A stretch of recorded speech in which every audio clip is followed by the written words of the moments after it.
భారతదేశం దేవాలయాల పురిటిగడ్డ. ప్రతి గుడి వెనుక ఒక దైవిక శక్తి ఉంటుంది. కానీ రాక్షసులు నిర్మించిన ఆలయం గురించి ఎప్పుడైనా విన్నారా? దేవాలయం అంటేనే సాత్విక శక్తికి నిలయం కదా. మరి రాక్షస వాస్తుతో నిర్మించిన చోట అడుగు పెడితే ఏమవుతుంది? శ్రీశైల క్షేత్రానికి 4 ద్వారాలు ఉంటే అందులో అత్యంత కీలకమైన తూర్పు ద్వారం ఈ త్రిప్రాంతకం. ఇక్కడి కొండల కింద ఉన్న బిల మార్గంలో నేటికి మునులు సంచరిస్తున్నారా? కాకతీయ చక్రవర్తులు ఈ క్షేత్రానికి ఎందుకు అంత ప్రాముఖ్యత ఇచ్చారు? రాజ్ న్యూస్ స్పెషల్ డ్రైవ్లో ఈ రహస్యాలను ఛేదిద్దాం.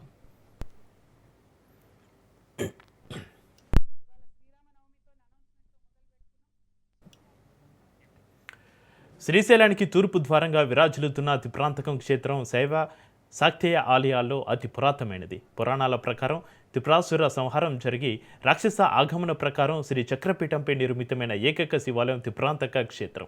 ఇక్కడ వేద విశ్వవిద్యాలయం నడిపినట్లుగా శాసనాల ద్వారా తెలుస్తోంది. త్ర్యాంబకయ, త్రిప్రాంతకయ, త్రిజ్ఞాగ్ని కాలయ, కాలాగ్ని రుద్రాయ అంటూ నిత్యం రుద్రం వల్లి వేస్తుంటారు. ప్రపంచంలో ఏ శివాలయానికి వెళ్ళి పూజ చేయించుకున్న త్రిప్రాంతకేశ్వరునికి సంబంధించిన ఈ మంత్రాన్ని ఉచ్చరించాలి.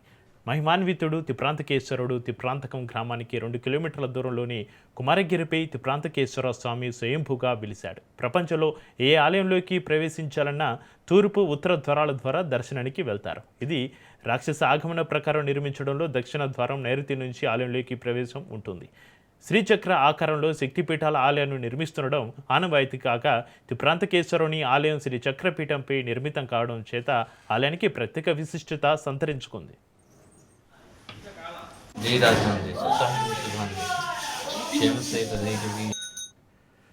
వైష్ణవ శివ ఆచారాల మేళవింపు కలిగిన ఈ ఆలయ శ్రీశైల ఆలయాల కంటే అతి ప్రాచీనమైనది.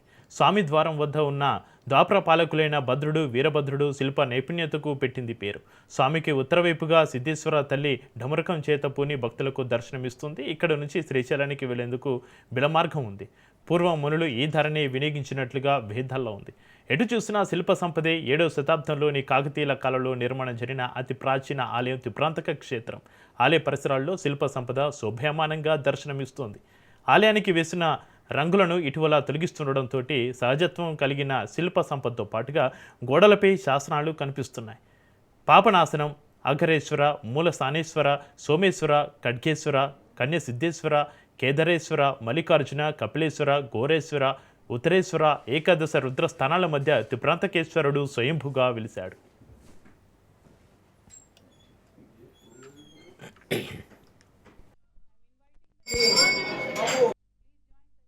ఓం శ్రీ గురుభ్యో నమః.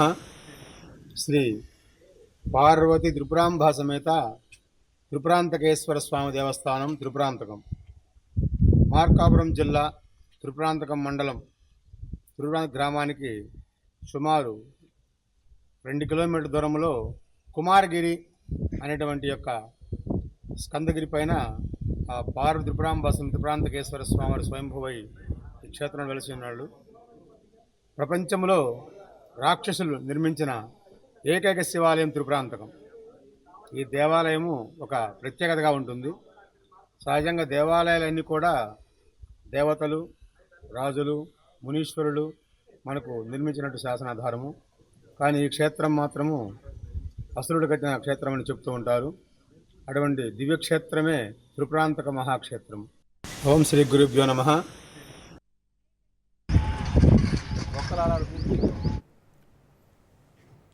శ్రీశైల శిఖరం చూస్తే పునర్జన్మ ఉండదు అంటారు. కానీ ఆ యాత్ర సంపూర్ణం కావాలంటే త్రిప్రాంతకాన్ని దర్శించుకోవాల్సిందే. శ్రీశైలానికి త్రిప్రాంతకం తూర్పు ద్వారం అయితే సిద్ధవాటం దక్షిణ ద్వారం, అలంపురం పశ్చిమ ద్వారం, ఉమామహేశ్వరం ఉత్తర ద్వారంగా ఉంటుంది. పూర్వకాలంలో భక్తులు కాలినడకన వెళ్ళేటప్పుడు మొదట ఈ తూర్పు ద్వారం వద్ద త్రిప్రాంతకేశ్వరుడి అనుమతి తీసుకొని ఇక్కడి శక్తి స్వరూపిణి బాల త్రిపుర సుందరి ఆశీస్సులతోటి శ్రీశైల మల్లికార్జునుడి చెంతకు చేరేవారు. అందుకే ఈ క్షేత్ర దర్శనం శ్రీశైల యాత్రలో ఒక విడదీలేని భాగంగా ఉంటుంది.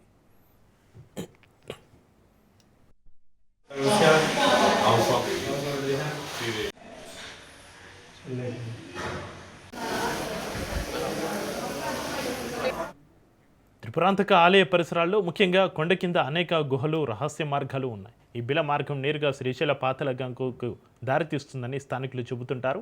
అర్ధరాత్రి వేళల్లో ఇక్కడి గుహల నుంచి ఓంకారనాదం వినిపిస్తుందని, కొందరు యోగులు అదృశ్య రూపంలో నేటికీ తపస్సు చేసుకుంటారని ఇక్కడి ప్రజల ప్రగాఢ విశ్వాసం.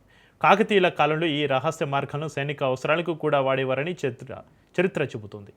ఇక ఇక్కడ అమ్మవారికి ఇచ్చే తేనె తీర్థం చాలా ప్రత్యేకంగా ఉంటుంది. కొండపై ఉన్న తేనె పట్టుల నుంచి సేకరించే స్వచ్ఛమైన తేనెను అమ్మవారికి నివేదిస్తారు. ఈ ప్రాంతంలోని అడవుల్లో అరుదైన మూలికలు ఉంటాయి. తేనెటీగలు ఆ మూలికల పూల నుంచి సేకరించిన మకరందం వల్ల ఈ తేనెకు ఔషధ గుణాలు వస్తాయి. ఈ తీర్థం సేవించడం వల్ల శ్వాసకోశ వ్యాధులు, రోగనిరోధక శక్తి పెరుగుతుందని భక్తుల నమ్మకం.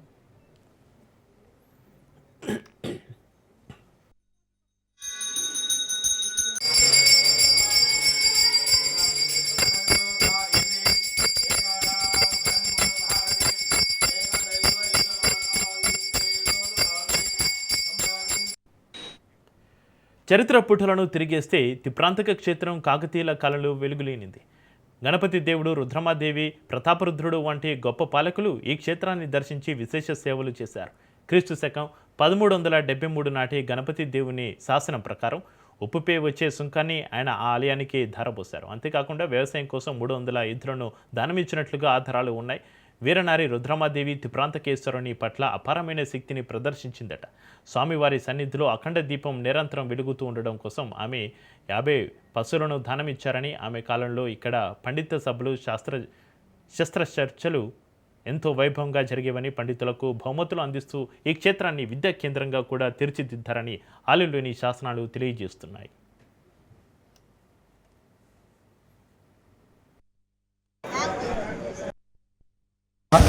ఓం శ్రీమాత్రే నమః. ఓం గణేశాయ నమః. ఓం శ్రీమాత్రే నమః. నేను పార్వతీపురం నుంచి వచ్చానండి. నా పేరు పుట్ట నవరత్న కుమారి. ఈ త్రిపురాంతకం అండి చాలా సంవత్సరాల నుంచి 30 సంవత్సరాల నుంచి అమ్మవారి దర్శనం కోసం నేను చాలా ఆశగా ఉండేదండి. ఎప్పుడు శ్రీశైలం వచ్చేదాన్ని, కానీ త్రిపురాంతకం మట్టుకు దిగడం అవ్వలేదండి. ఈ రోజు మట్టుకు అనుకోకుండా మా ఫ్రెండ్ని తీసుకొని వచ్చామండి. ఇద్దరు చాలా బాగా దర్శనం అయిందండి. బాలకపురుషుంది అనుగ్రహము నిజంగా చాలా చాలా బాగా దర్శనం అయిందండి. ఇదే ఫస్ట్ టైం అండి నేను రావటం కూడాను. అమ్మ అనుగ్రహం.